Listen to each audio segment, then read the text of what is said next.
Welcome everyone to another episode of the Aussie Game Podcast, where we talk all things Australian football. And we're here today, Mopper, to discuss Tony Popovic's Socceroos squad, which was announced today. A few things we expected, a few things we certainly did not expect. What are your initial reactions on seeing the squad? Surprised. There was definitely a few players that were selected that I have question marks over. No disrespect to any player either. It's just a matter of opinion.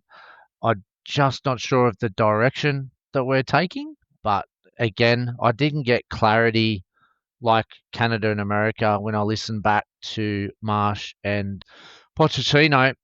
They were quite clear on their squads and what they were doing. I'm not sure what's happening with the Socceroos in regards to Popovic's media announcement. I know we've got some dialogue, but it doesn't give me much clarity. So I've got more questions than answers at the moment, and a little bit of disappointed for a couple of players. And I just need to understand the reasoning. And I'm sure a lot of Socceroos fans are probably in the same boat. Not where we're being negative. We just want some clarity, I think, on some of the decisions. It's a really interesting point you make around the direction, because in that squad that was picked for the Soccer Ashes series, there seemed to be a bit of a clear direction on where we were going. And this squad, as you said, has probably thrown up more questions than answers. Let's get into it. Let's go through position by position. And we do have some great questions and comments from a few of our followers. So thank you so much to those who sent those in. That's going to be a couple of interesting topics to debate a bit later on, mate. All right, let's talk about the goalkeepers. Pretty much what we expected. Joe Gauci, Paul Izzo, and Matty Ryan in. The only change from the squad against New Zealand is that Thomas Glover is out and Matty Ryan is in. Pretty much what we expected, right?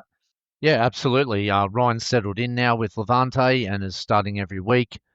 Obviously, we've got Gauci, who's now settled, Paul Val playing every week, and Izzo obviously started for the Socceroos against New Zealand and is starting for Randers. So I think these are our best three keepers for our squad, and I don't think there'll be any changes with these three going all the way to the World Cup. Tend to agree. I think our fourth keeper down is definitely a drop in standard. Tommy Glover, I don't think even has a club yet since he's left Middlesbrough, and there's a couple of young keepers coming through, but certainly these three, you'd expect, as long as they remain fit, will continue to keep their spots in the Socceroos squad. So yeah, keepers, nice and simple. The defenders. So we have Geordie Boss, Cam Burgess, Alessandro Gicardi, Milos Degenek, Jason Guerrier, Fran Karacic, Hayden Matthews, Lewis Miller, Kai Rolls. So let's work our way across that, mate, from the right backs over to the left.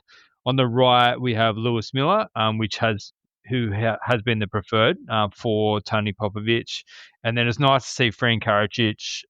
He was obviously originally called up for the New Zealand series, but then pulled out through injury. But good to see his form for Hajduk Split be rewarded. Yeah, absolutely. And Lewis Miller's now settled. He just made the move to Blackburn just prior to the New Zealand games. So obviously he wasn't starting for Blackburn originally, but is now. And like you said with Karacic, it's just good reward. And I can't wait to see Karacic. I hope we get to get some game time because I really want to see how he fits in at that right side for the Socceroos, especially being a wing back position. And then if we move into the centre back spots, we know that those three, Sicardi on the right, of those three, Milos Degenek in the middle and Cam Burgess has been in some great form for Swansea. So those three pretty much locked in for those starting positions, you would think. But the competition for those spots, so I'd say it's Jason Guerrier and potentially Hayden Matthews as well on that right.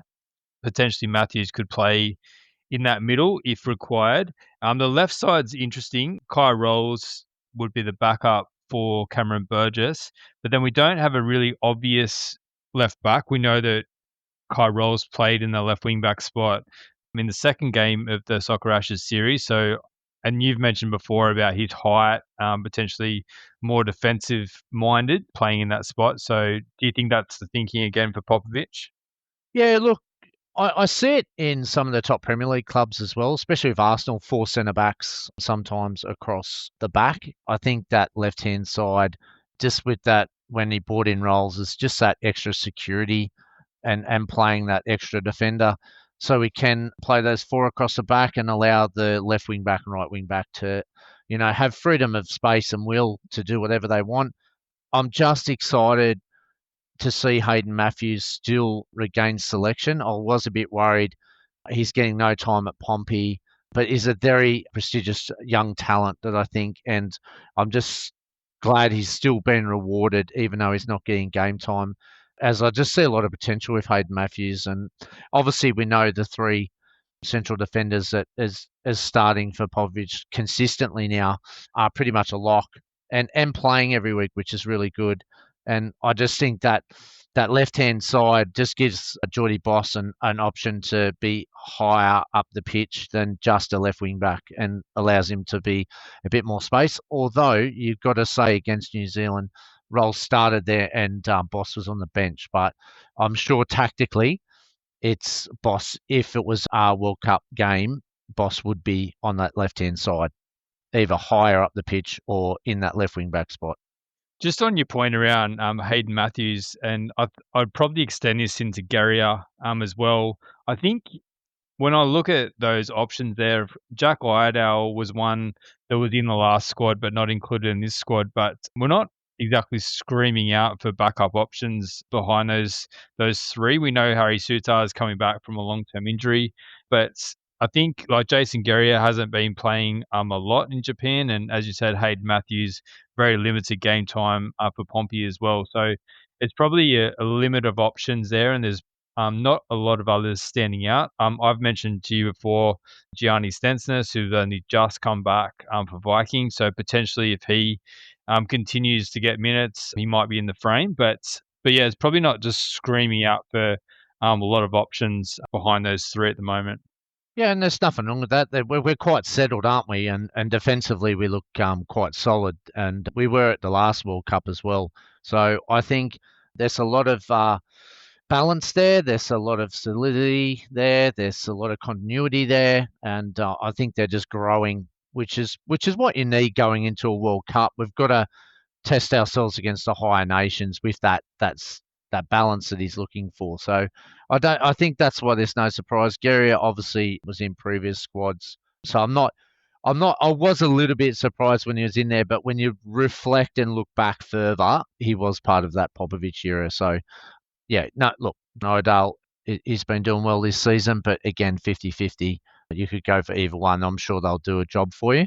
And like you said, longer term, Harry Suter, if he can return fit and well and get some minutes behind his belt, would no doubt be the wild card if he can get himself some game time and full fitness.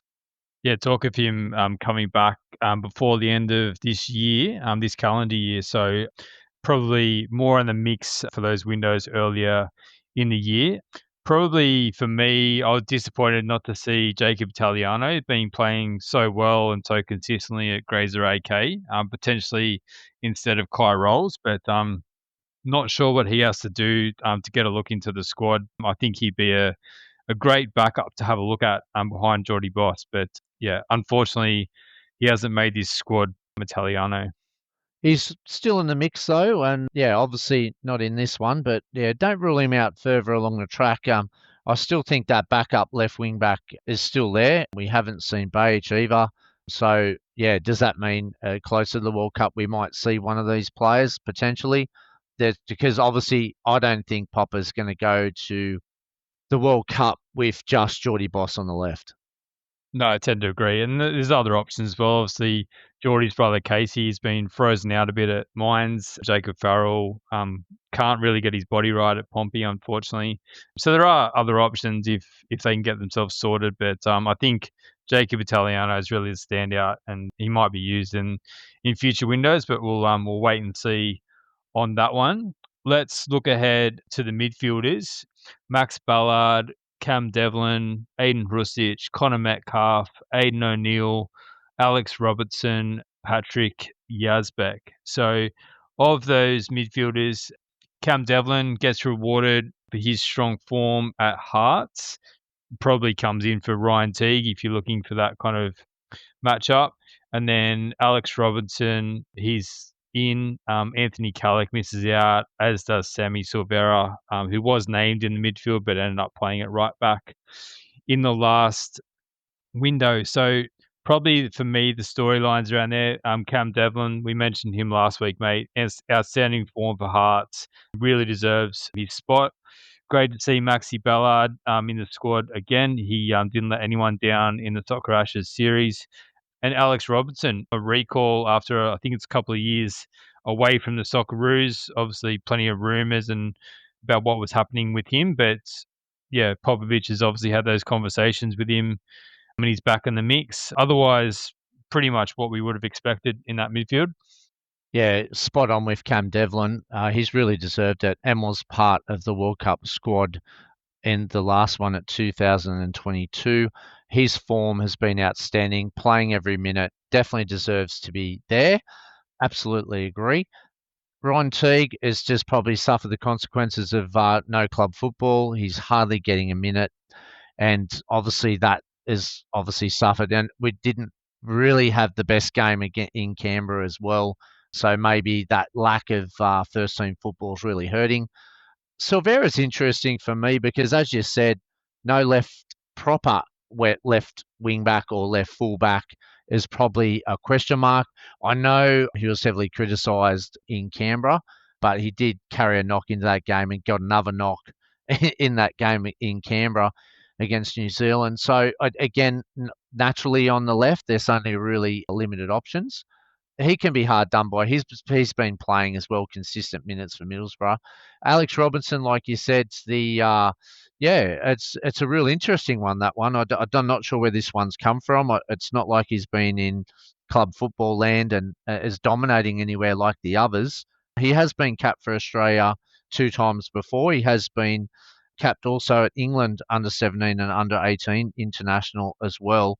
Trying to find his feet, it's a bit of a wild card, isn't it? Is it just I want to see where he's at? Because really, there's probably others that you could argue would have more merit, or we're still hung up on this fact that he was at Man City and really hasn't pushed on. Like, I just don't see where that one fits. But again, he's only 22. But I just don't know if there's enough runs on the board for me to, confidently say he was going to be in this side. It was really probably the biggest surprise out of them all. But I hope he goes well. Like, again, we've touted him as a huge talent, but we just haven't seen it anywhere is probably what my question mark is. And that's not a criticism. It's just probably honest feedback on where he's currently at. Yeah, it's interesting you point that out because he's yet to play a game this season for Cardiff. We did see him perform well for Portsmouth when I think he was on loan there from Man City at the time. He had a great season for them. I think he was part of that promotion season that got them up from League One into the Championship. And then at Cardiff last season, few injuries and kind of fell away a bit. And yeah, as I said, he had to play this season. I think it's a really interesting one. There's links all the time linking him to bloke because he's obviously eligible to play for, I think it's England, Scotland, and Peru. So yeah, potential to go and play for one of those nations or be eligible for those. Yeah, so to see him back in this squad, and I think it's Popovic is probably banking on the potential, as we'll get to a little bit later. It doesn't seem to matter about game time or form when we're picking this squad. I'll just read you out a comment that we had from one of our loyal followers, Brian, who said that Mas Luongo should have been ahead of Robertson in this squad. So when you compare, as I said, Robertson hasn't played at all this season yet for Cardiff. Luongo's played across the Championship and Carabao Cup 9 matches for 7 starts, 1 goal, almost 600 minutes. I think the difference is it's 10 years. As you said, Alex Robinson's 22. I think Mas is 32. So we're banking on the potential rather than someone who has done a lot of it before and is actually getting minutes at the moment. Yeah, look, last squad against New Zealand, we've seen this new change of youth and change in our approach seeing some dynamic young players come through. I'd never discount Luongo because when you look at big games, and we've seen it in the under-20s and at international level, you do need experience and do need someone who can handle big moments. And it's really let us down in the past. And I think Luongo actually complements that. Not to say that, if I was picking the squad, would he be in there? He'd be definitely like Cam Devlin, right on that edge. But I'd definitely be thinking of it because it makes complete sense. He's scoring goals. He's playing. He's playing at a top level. Whether what you gauge the championship, I don't know. Probably 10th, probably in the world. It's a pretty competitive league when you take out the other big five. So, and he offers great match experience. You've seen what he did in the Asia Cup when we won. He's got a wealth of knowledge and really could be a leader in the dressing room. I think he has a lot of assets and a lot of positives to add if we did select him. So it's a very, very good point from Brian in regards to it.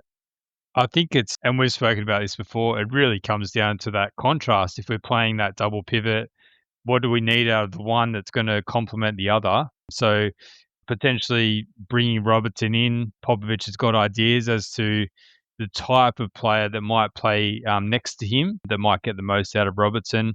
And yeah, he's probably got the same thoughts about Luongo as well, but just not picked in this squad. I wouldn't have been disappointed one bit if Luongo was brought into this squad. So, as you said, good point made by Brian, but that's probably the main things. That it feels good to see a bit of consistency in terms of some of those younger players getting picked in back-to-back windows. We mentioned Ryan Teague being out, but as you said, it's probably down to his lack of game time at KV Mechelen.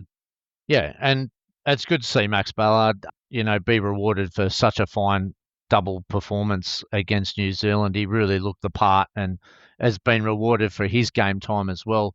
You just got to look at, on the final point on Luongo, you've just got to understand this bloke's been around at the top level of English football for a very long time, and that experience could be invaluable. And like I said, big moments whether and I'm not talking about big moments in scoring goals. I'm talking about big moments in being in the right position, stopping it, all the little things that you probably don't see Luongo could offer. So he's definitely right up there and should not be discounted from a squad, especially when you're considering the balance that you said. So, yeah, really good talking points. But the midfield is quite similar. And again, just that wild card would be interesting, again, if we had dialogue of the reasons why. And if it's potential, that's great. Let's hope he performs on this platform and we can really build something around Robertson if he fits in. But again, I'm just worried that lack of game time and touch really hurt Teague against New Zealand. I hope Robertson doesn't get in that same patch and then that's it. You don't see him again for another year. Yeah, that would be an odd one, bringing him back after all this time, and I'm sure Popovic just wants to have a look at him to see what he can do, but you'd hope that he can come in and impress and do something. So we'll see what happens with Robertson. Let's move on to the forwards, mate, because this one has caused plenty of debate and discussion today. So Daniel Arzani, Martin Boyle, Nick D'Agostino, Mitch Duke, Nestor Irankunda, Mohamed Toure. Let's take a big deep breath and let's cover first the good points.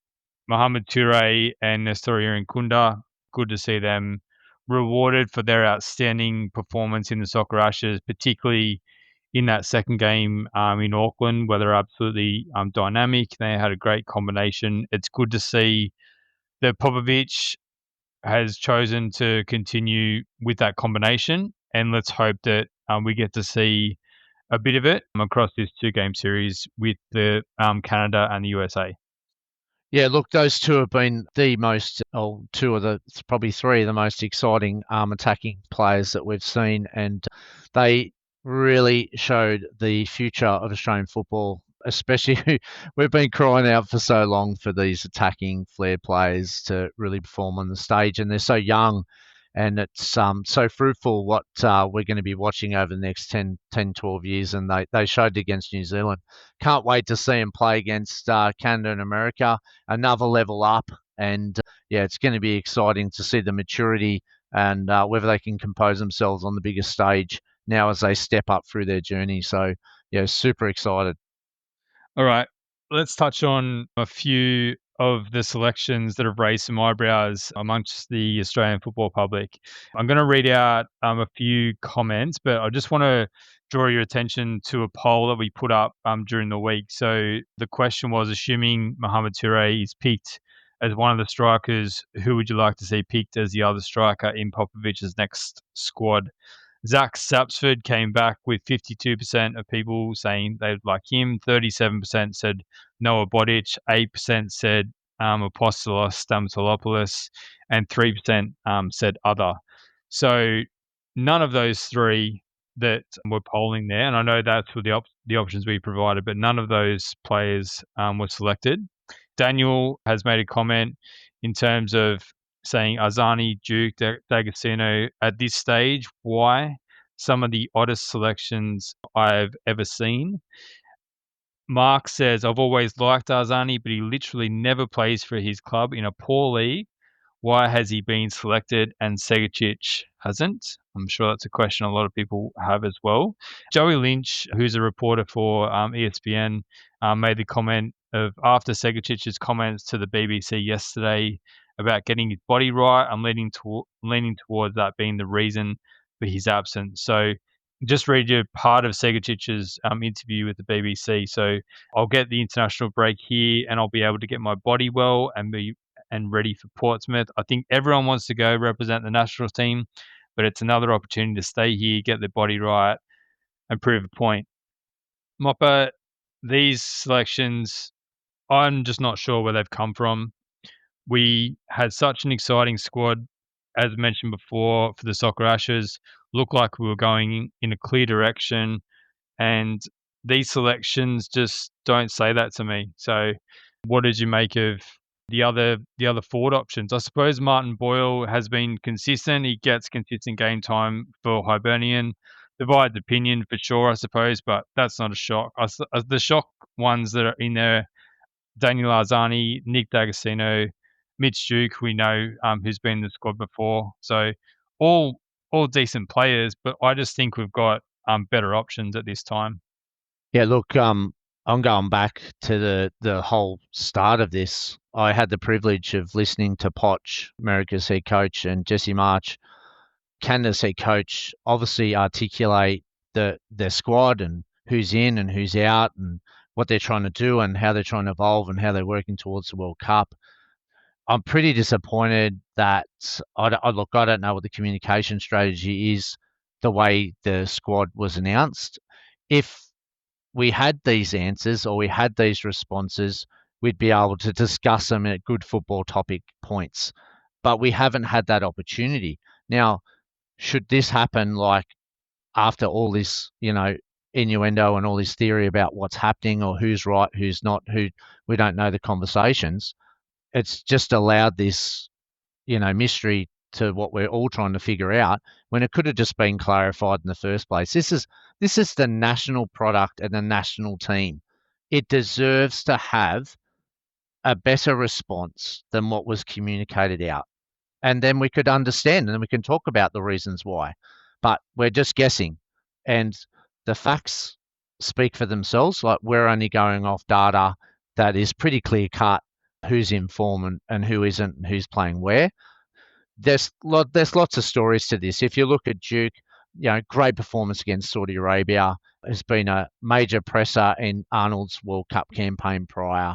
We know what he offers. Great character. Is that what Popovic is looking for? But we need that articulated by Popovic himself. Because you're right, he's not playing much. He's only started 6 times. And remembering that J-League is at the end of the season, and we've only started 6 times, and he's only scored 2 goals. So, again, if it's character and the hard work that he does and the leadership he brings to the team and that great person identity that he is, then that's fantastic. I'm all for it, but it needs to be clarified. If you look at D'Agostino, he's come back from injury, good potential player. but we haven't seen much of him. We haven't seen much football from him. He's just coming back from injury. Is that what Popper wants to do? Is he just wants to see where he's currently at with his fitness? Again, it just needs to be clarified. And this is what would clear up the confusion in the selections. If you look at Azani, that's probably, again, potential, had a lot of potential. We've all seen it as a nation with his qualities that he possesses. But again, he's at a club. He's not in the European squad. He's not getting game time, sporadic minutes. That's it. And he's not playing football. It just, again, we just need that clarified. He made that risk leaving the A-League last year to go make that move to, which a lot of players did, yeah. And you've got to test yourself out. And he thought he found the right club. And, I always had preservations for players making that right move. And I wish him well. I hope it turns around for him and he can get back into that lineup. But unfortunately, he's not going to be playing European football because he's been left out of the squad. And he's not been used in rotation either when they come back from Europe. So that's the challenge. And then you look at the facts of what the other players are doing, then of course there's going to be a loud argument. You've got the facts here. Sapsford's played consistently for Dundee United, 6 starts, 504 minutes. So he's started every game, 2 goals, good performance in Conference League qualifiers as well. You look at Segacic, he's played eight matches, 7 starts, 585 minutes, 3 goals. They're playing at the top level. They should be rewarded for playing at that top level. I don't care about their age. I think that they need to be in those environments. Now, whether again, Segacic just had the conversation with Popper and said, my body's not right. Again, it needed to be clarified. And that's where the communication needs to start. So for me, it's all around communication. Look, I love every Australian player who gets selected and I wish them well. I don't like comparing. I'm just showing you the facts. But the reality is that's what fans look at, and they look at the promise and they look at where they're playing, and what other country would leave these players out? It just doesn't make sense. But again, it comes down to communication and how he articulates it, and we've got a generic statement on and it's just not good enough at Australian national level. It needs to be better. Now he needs to come out and respond to this and fix it, because people want to know. People love the game. This is why we watch it. They love the Socceroos, and they want to see us do well, and they deserve a response and they deserve an answer, not after the fact. They want to know why we're picking these certain players and be part of the journey. You can't just shut people out and say that's it and then put a generic statement up. It's just not good enough at a professional level. That's why I listened to Jesse March and Poch and just like, wow, that I really got involved in what they're trying to do and how they're trying to play, and that's the level of respect Aussie fans should get, should it not? Absolutely. And that's what we normally get with the Socceroos announcement. We normally get the squad announced, and I'm sure the media get it beforehand, so they can prepare their questions. And then the journalists get to ask the head coach the questions that they want answered. And there would have been plenty of questions out of this squad, both in a positive sense. We spoke about Cam Devlin being recalled and Alex Robertson being recalled as well. But then there certainly would have been question marks over some of these forward decisions. When you do consider, when we look at the last Soccer Ashes series, it was Bodic, Milanovic, and Segacic, and they've come out for Azani, D'Agostino, and Mitch Duke. So, I think Bodic, he hasn't had a mammoth amount of time at Austria Vienna. Milanovic's form has been okay at Aberdeen, and Segacic, has been okay at Portsmouth as well. But and I know I'm probably similar to you. It's you don't want to necessarily compare because it feels like you're putting these players down. And as you said, Mitch Duke has been a great performer for the Socceroos for many years. I've liked Nick D'Agostino. He's had plenty of injury worries over the years, but when he plays, he offers something for sure. Daniel Arzani divides opinion, but I think it's simply that he's gone over to Hungary. He's not playing in the league. I think it was 18 minutes so far this season in the league. He hasn't been included in their European squad either, so game time is going to be really limited. And all I can put it down to is that Popper's gone back to his tried and tested. He's worked with Duke before. He's obviously Had Arzani with him before. I'm not sure D'Agostino. He may have been with him at Perth or Melbourne Victory, but that's all I can think of. That he's come into this series and he's kind of fallen back into the pattern of going for players that he knows and he feels he can trust. That's But all I that's can the put it to. question, right? What is it? We don't know. It hasn't been communicated. And this is why it's so confusing. Because yes, we should be celebrating every Socceroo that makes the side, but we just need that articulation so it's clear, so we can go, right, oh, no worries, we understand where each player's at. What are these friendlies being used for? Is it for preparation for the World Cup? Is it to test the squad? Is it to look at this?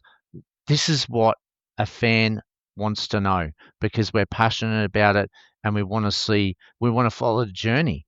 So I think we've missed a big miss there from the communication from Football Australia. And it's not, again, as I said, it's not a negative point. It's just helps us understand so we can follow the journey of our team, because that's what we love and that's what we do. It's a really great point you make, mate, because while we look at those players and we look at the stats and we're not behind those conversations, but I think as a football public, some of that needs to be transparent to us as well, so we get an understanding. As you said, we get to come along on that journey. If Popovic came out and said something, for example, like in that Soccer Ashes series, the results were great, but what I noticed in the camp was that we probably needed more experience. Hence, I brought in Duke and I brought back Arzani and D'Agostino, where we're talking about Arzani probably 27, I'd guess. I'd say D'Agostino probably similar age, maybe a little bit older.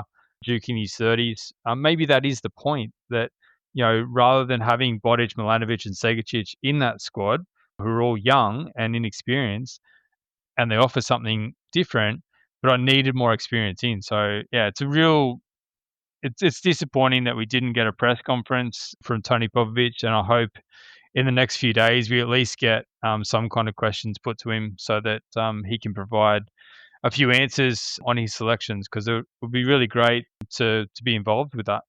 And you can see the passion from the fans, and you see how the reaction was, yeah. And that's, these people deserve that. They deserve to know. Yeah, we're right behind your comments, and yeah, thank you for everyone that participated, because it really brings good topic talk to obviously this next Socceroos squad that we're going to play two top nations over in America and Canada. It's because it should be celebrated and it's going to be really cool. So yeah, like you said, let's hope that comes out and they don't go on a shell over there in the camp, and we get some responses, and we want to see where people are at. Just All a right, couple buddy. of comments, Yeah, couple more comments, mate. One from Oslock was very happy with the selection of Alex Robertson, as he was with Hayden Matthews, Max Ballard, Mo Toure, and Iran Kunda. Obviously not happy about Segacic. I think he's not on his own there. And also mentioned the form of Tilio, Italiano, Bodic, Sapsford, all name. Well, we didn't mention Tilio, but he's obviously getting some game time at Rapid Vienna, but the other ones certainly we've mentioned. And then, yeah, I mentioned Duke, Guerrier, D'Agostino, and Arzani potentially not being in the squad, and then mention a couple of others that he'd like to see. Benny, Ocon, Overy, those three are over at the Under-20 World Cup, but Milanovic, Carroll, and Qual, who got some game time this morning for Sparta Prague. And just one final one from Petros, who says he's convinced Popper thinks he's Hus and can perform miracles. How is the team supposed to gel in time for the World Cup? I think that's a really interesting point, actually, because it's a great point. yeah, chopping and changing and having all these different combinations. If again, like if Pop is so unsure of what he wants to do, that he needs to use these opportunities. But yeah, just with that lack of transparency, we just don't know it, do we? No, and that comment was couldn't have hit it nail on the head there. That was just perfect. We should be building. We should be going right, because we have to do everything right. There's no doubt the top nations are a class above, and we've got to get that continuity right. And he spoke about that against New Zealand. Got to get the continuity. This is why I'm confused. Where's the continuity? So look, that the majority of it is continuity. So maybe that's an unfair comment, but look. Anyway, he's using it for what reason? Hopefully we get the answer and we can topic talk it when we get the response. All right. Our opponents in this window, we play Canada, who have announced their squad. They're going to play us and then play another game against Colombia for their second match in the window. Probably the biggest story out of this one, Alphonso Davies, who is reportedly injured, hasn't made the squad. Was there anything else that jumped out for you from that squad? Oh, look, I've got a few notes here, Chief. Canada are ranked 26th in the world and is currently, that's their highest ever ranking. They're one behind us on 26. Well, we play on the 11th of October at 10:30 a.m. Eastern Standard Time in Montreal Stadium, which is called Stadium Saputo, which holds 19,619. And reportedly, it's nearly sold out. So it will be a sellout. And this is the home ground of CF Montreal, which is currently 13th in the Eastern Division in the USA League. Canada, last two friendlies, they were a 1-0 win away to Wales and a 3-0 win away to Romania.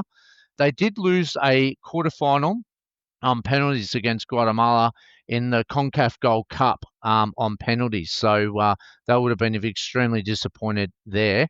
Their coach is Jesse March, as I mentioned. He's been with them since 2023, and you might remember him from his Leeds day or RP Leipzig over in the Bundesliga. His system's a 4-2-2-2.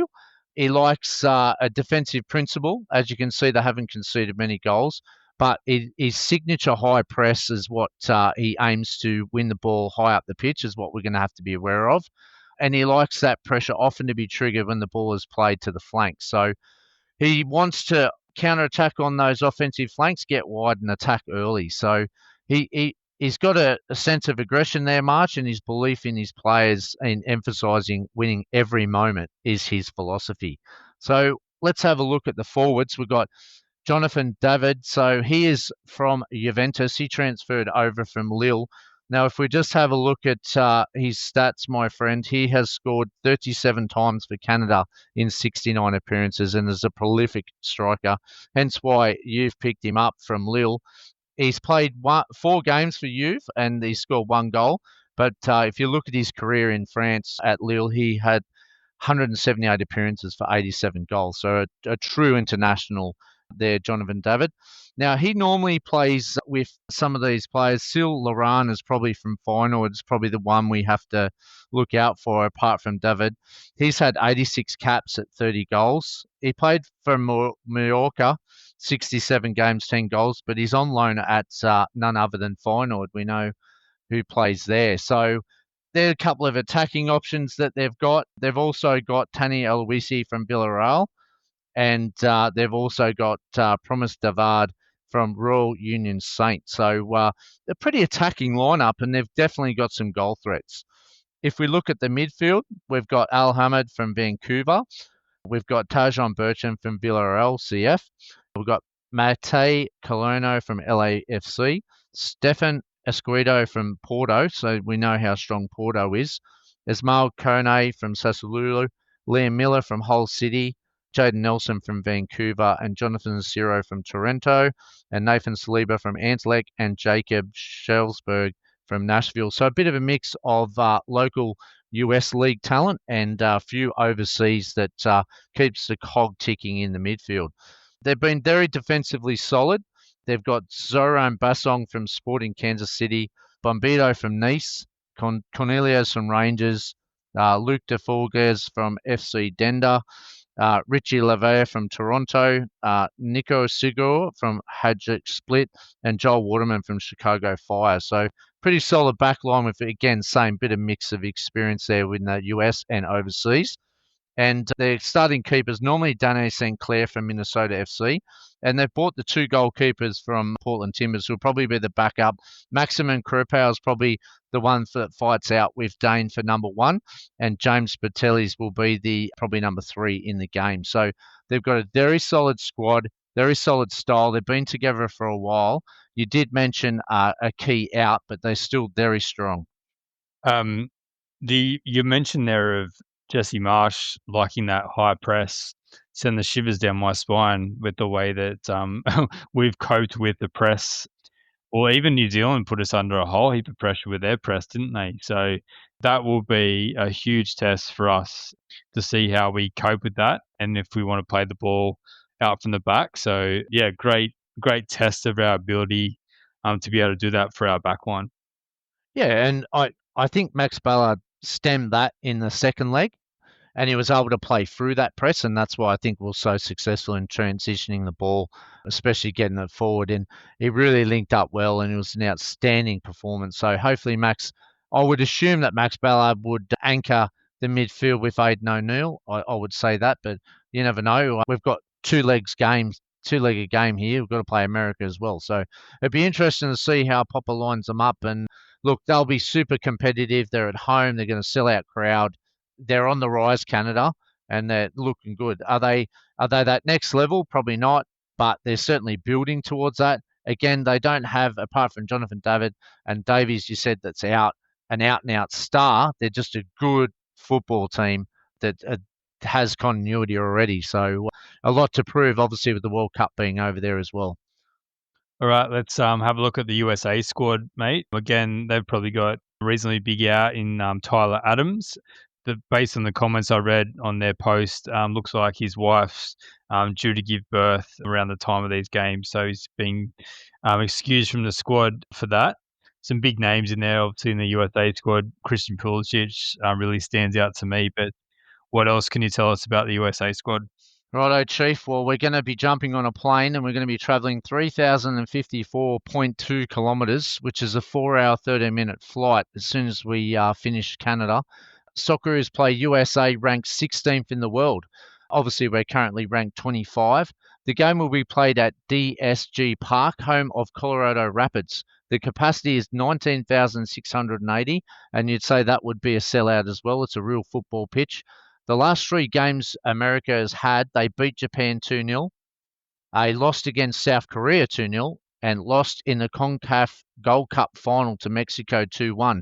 And I think that's where America's at. They're inconsistent with Poch. They've either won or lost, and they seem to have a great result and then go two steps back. We know Poch's system. He prefers a 4-3-3.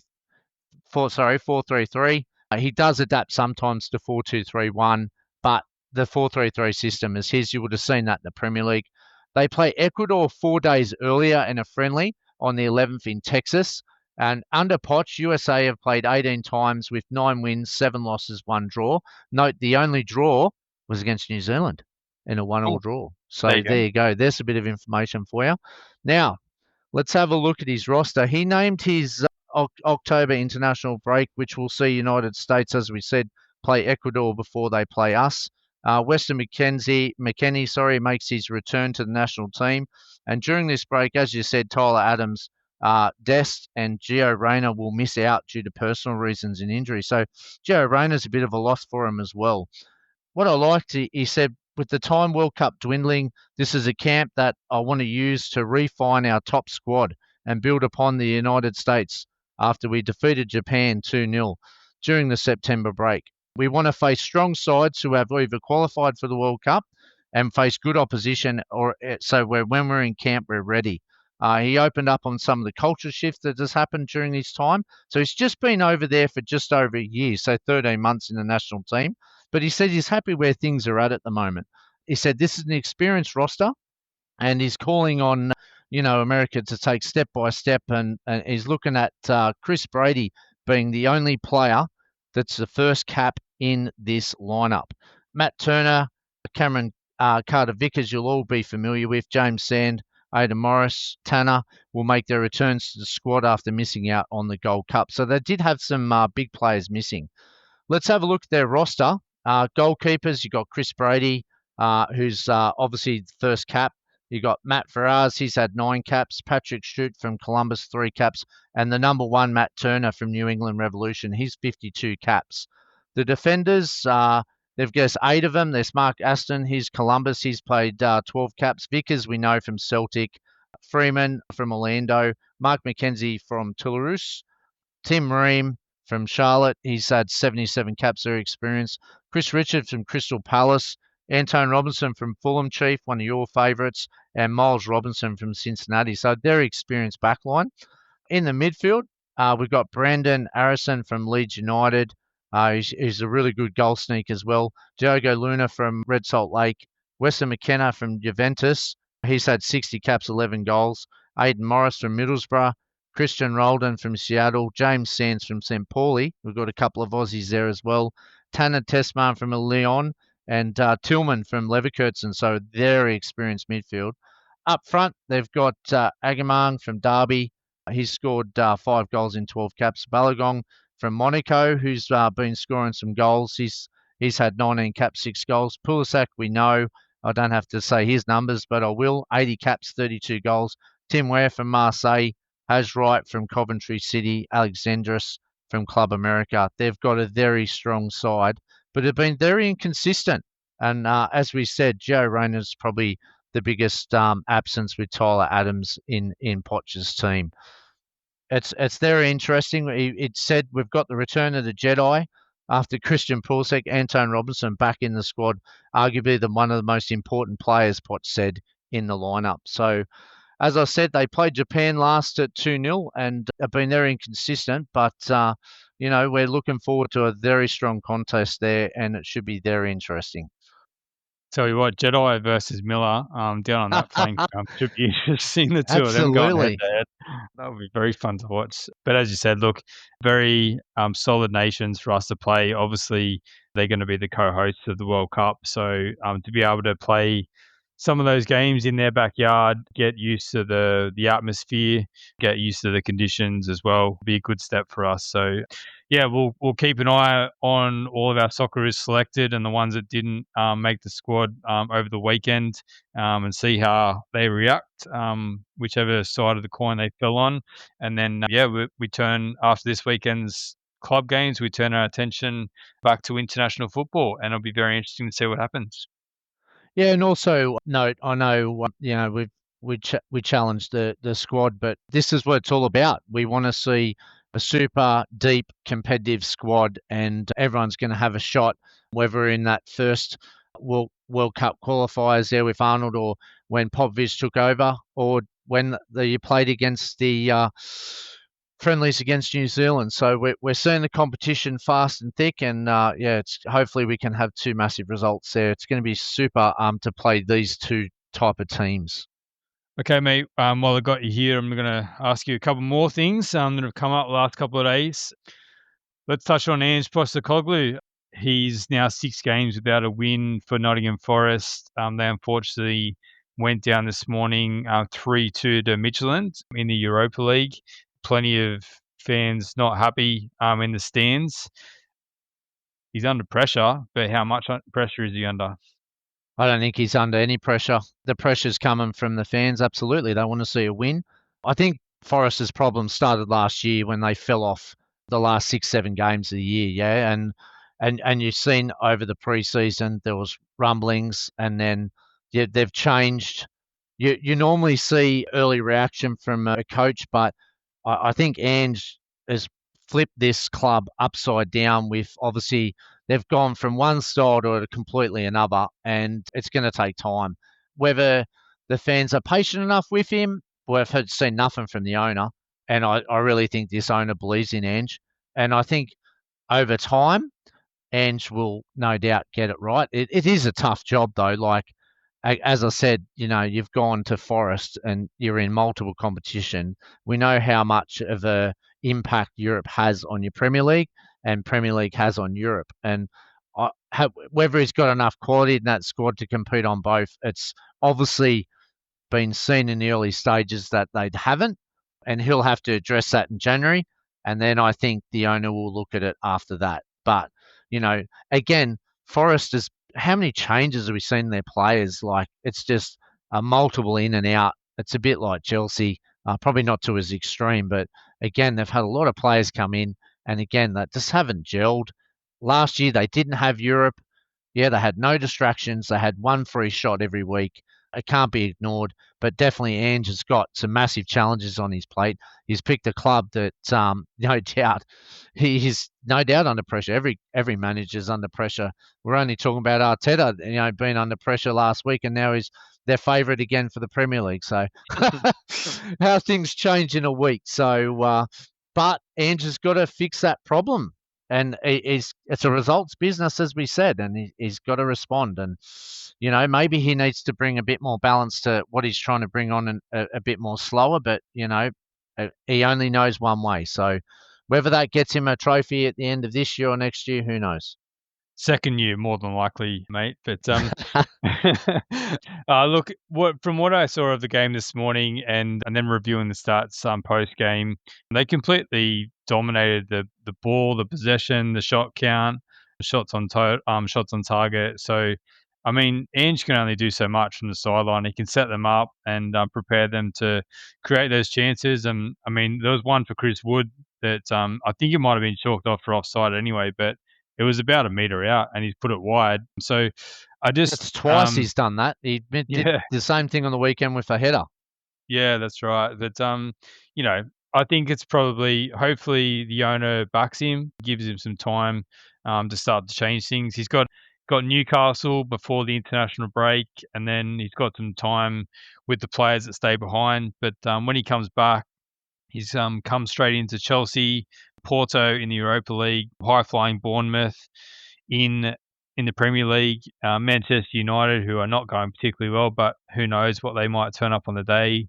Sturm Graz away in the Europa League, and then the promoted Leeds United before the next international break, and then Liverpool once he comes back from that international break. So there's certainly no hiding for Ange. Hopefully he can use this international break. Well, hopefully he can jag a result against Newcastle, who did get a good result in Europe during the week. But hopefully he can get a result against Newcastle and start to get some of those fans on side and have some positivity coming into the international break. Yeah, he's got some massive challenges. Massive challenges. I wish him well. He's got a hell of a job to do. But yeah, look, and just proven many people wrong before. So yeah, watch this space. It's yeah, not Forest. Yeah, it's crazy times over there. So but the Premier League is ruthless as it always is, and Europe's no different. Just as it was at Spurs, though, as Australian football fans, we just ride the roller coaster, don't we? The ups and downs Yep. of Ange and the system that he likes to play. So that's why he's probably so compelling as well. So yeah, we wish him well, and yeah, hopefully that can start this weekend with a result against Newcastle. I just want to finish off tonight, mate, with a few congratulations, because a couple of our players in North America have lifted a bit of silverware in the last couple of days. So let's start with Patrick Yazbek. We mentioned this a couple of weeks ago. His side got to the final of the Open Cup, and they actually had a 2-1 win over Austin. It's the first trophy in Nashville's club history. Yazbek played 80 minutes. So, yeah, what an achievement for Yazbek and for the club. First trophy in the club's history. Yeah, it's great to see. Well done, son. And he starts every week there, so he's really found a home. And great to see he can celebrate some success. And Nashville's, you know, we're right up there in the league as well. They've just fallen to sixth, but well within the playoff system there. They've had a very successful year, and well done to Yazbek. Super job. And a bit further north, the man who likes to provide assists to Thomas Muller, Giuseppe Bovolina, his side, Vancouver Whitecaps, they won the Canadian Championship, which is a cup competition. It was a 4-2 win over Vancouver FC. Bovolina came on for the closing minutes, got about 5 or 6 minutes at the end, I think. But yeah, great reward for Bovolina as well. I think that was the fourth time in a row that Vancouver Whitecaps have won that trophy. So yeah, bit of an ownership on that one, but great to see for Bob Lena and for Yazbek as well. Bit of silverware for our Aussie boys. Mate, they're having the time of their lives over there, aren't they? Playing with Muller, winning trophies, that's what football's all about. So well done, son, and keep up the good work. A promising future there, and great to see him getting some game time. Absolutely, mate. All right, that's going to leave it for tonight's episode. There's an action-packed weekend of football, heaps happening. Australia Cup. We've got the third game for the under-20s at the World Cup, plus all the club action from overseas. It's going to be an absolutely bumper episode. When we catch up again on Sunday night, mate, the podcast will drop Monday. But For now, thanks for your time, mate. Thank you to all the listeners, and thank you for everyone for providing the comments and the questions. As we mentioned last night, really adds so much value onto these episodes, so we really appreciate it. Yeah, great stuff, and look forward to catching up with everybody next time. Keep the questions coming.